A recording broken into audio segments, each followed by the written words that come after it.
Shana Tova and Gemar Chatima Tova to all of us. May we all be sealed in the book of life for a year of good health and goodness.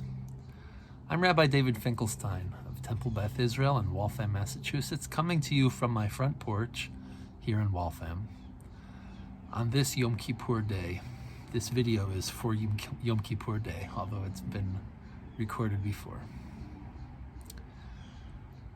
I'll start with the concept of atonement for the sanctuary. In our Torah reading from this morning, on Machzor Lev Shalem, page 280, in the book of Leviticus, chapter 16, verse 16, we find that in addition to atoning for himself and for his family, his household, and for the whole people Israel, the priest or the high priest also has to atone for the sanctuary itself.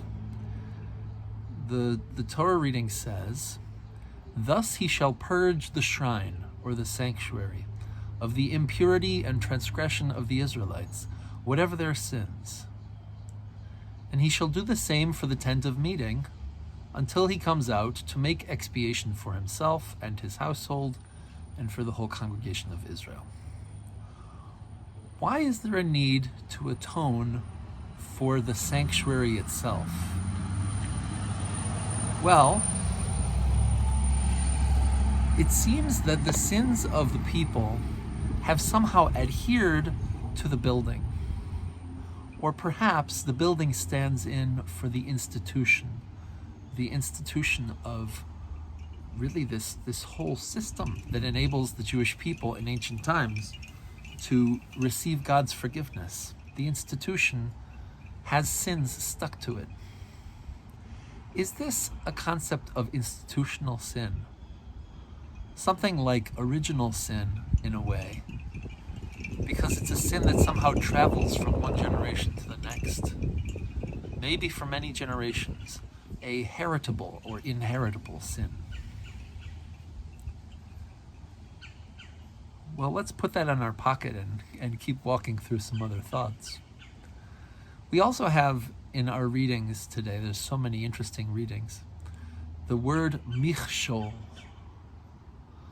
A michshol is an obstacle or a stumbling block. It's something in our path that makes us fall.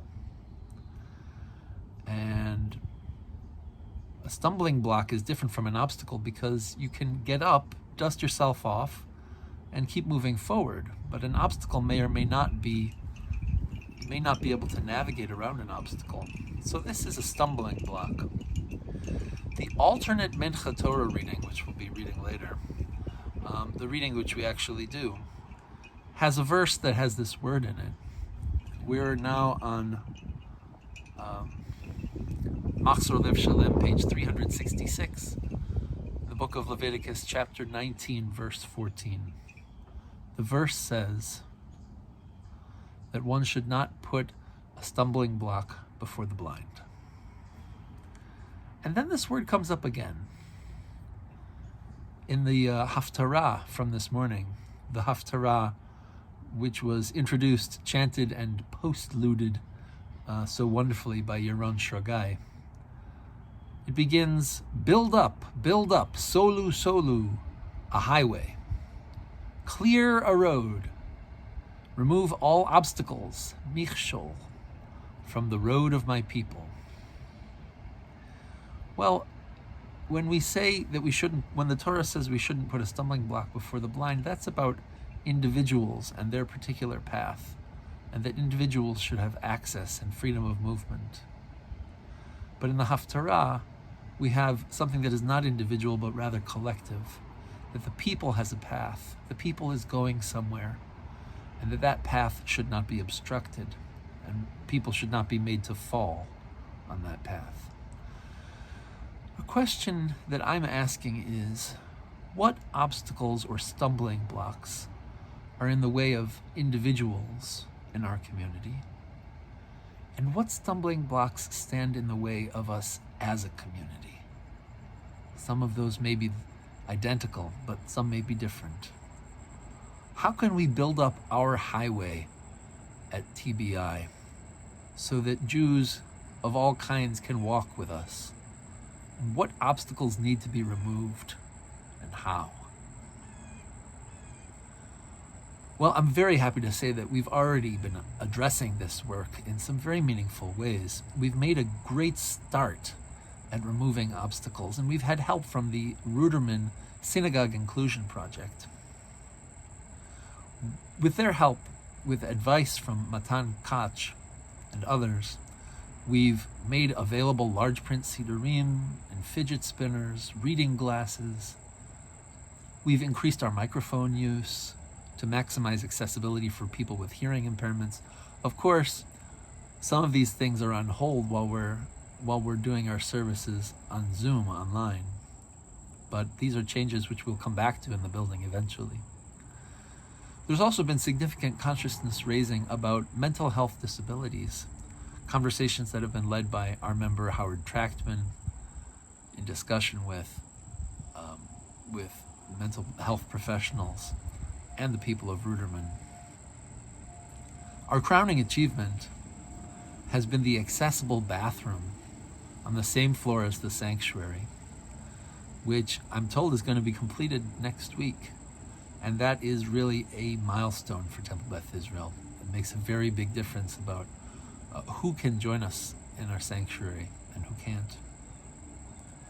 I want to say congratulations to our Social Justice Committee for taking the lead and making us one of the partner congregations with the Ruderman Synagogue Inclusion Project. So, looking ahead, what are our prospects for expanding our inclusion efforts? What do we need to do in order to cleanse our sanctuary? What obstacles can we remove from the path of our people?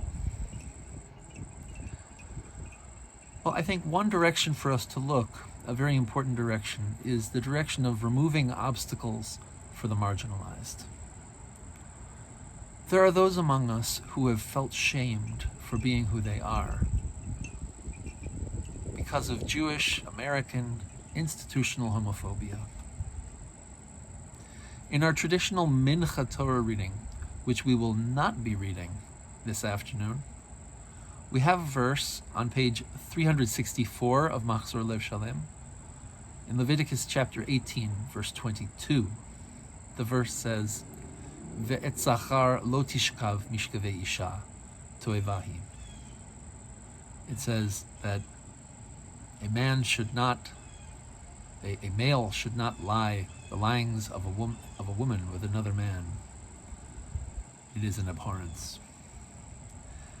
Rabbi Stephen Greenberg, who is a gay Orthodox rabbi, openly gay, calls this verse and the other verse like it in the next chapter the scene of the crime, the locus around which shame from homophobia has been perpetrated and perpetuated in our Jewish communities. What can we do to more fully welcome and embrace those who've been made to feel shame for who they are by the Jewish tradition? And also we have those whose Judaism has been questioned. Here I'm referring to Jews of color. There's a word that some of us are familiar with and others may not have heard before. The word is Ashkenormativity. Ashkenormativity is a mashup of the word Ashkenazi and normativity.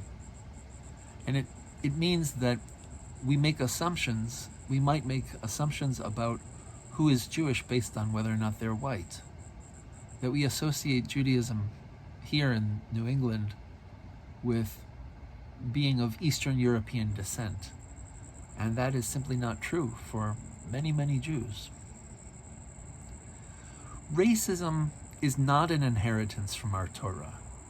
The Bible has no concept of skin color-based prejudice. But we do inherit racism as Americans. The death of George Floyd changed my field of vision this past May. Before that, it seemed to me, honestly, like we could safely inhabit a carefully crafted neutral zone. It felt like a comfortable little cleft in the rock where we could stay away from the winds of change that were blowing around us. But since late May, I have felt that that middle ground doesn't exist anymore. Maybe it was never there in the first place, and I was only able to see that this May. Now I feel the choice is stark. Either we advocate for what is right, or we are an instrument of oppression. On page 366 of Machzor Lev Shalem, the book of Leviticus, chapter 19, verse 16, we have the commandment, Lo ta'amod al dam re'echa. You shall not stand idly by the blood of your neighbor. The Torah enjoins us to stand up for people who have been killed unjustly, especially, we should add, for classes of people who are victims of such killings disproportionately to the rest of the population. Our community has made great strides in the area of inclusion. We have much to be proud for and thankful for. Our new accessible bathroom is the crowning achievement of these efforts. I invite and urge Temple Beth Israel to walk with me into the future, to take the necessary steps to embracing Jews who are LGBTQ plus and Jews of color more fully, and to acknowledge the responsibility that we bear as bearers of the Jewish tradition and as Americans. Gmar Chatima Tova. May you be sealed in the book of life for a healthy and a good year.